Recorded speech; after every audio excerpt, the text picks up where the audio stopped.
Donald Trump I don't have to tell them that there'll be no যুক্তরাষ্ট্রের president হিসেবে শপথ নেননি এখনও, তবুও বাংলাদেশ প্রসঙ্গে বারবার উচ্চারিত হচ্ছে এই নাম।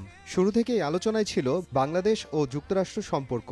সম্প্রতি 0 পয়েন্টে আওয়ামী লীগের কর্মসূচিতে বাধাদান প্রসঙ্গে মার্কিন মুখপাত্রের বক্তব্যের পর শুরু হয়েছে নানা জল্পনা কল্পনা। তবে কি বাংলাদেশের রাজনৈতিক পরিস্থিতির দিকে সত্যিই রয়েছে ট্রাম্পের নজর? অবশেষে এ বিষয়ে যুক্তরাষ্ট্রের অবস্থান জানান দিলেন মুসলিমস ফর ট্রাম্প সংগঠনের প্রধান সাজিদ তারার।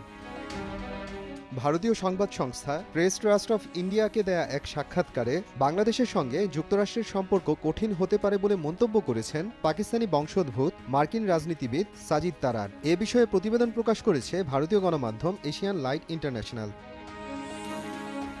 জানা যায়, মানবাধিকার লঙ্ঘনের অভিযোগ আমলে নিয়ে বাংলাদেশকে নিবিড় পর্যবেক্ষণে রেখেছেন ট্রাম্প। প্রয়োজনে বাংলাদেশকে কঠোর বার্তা দিতেও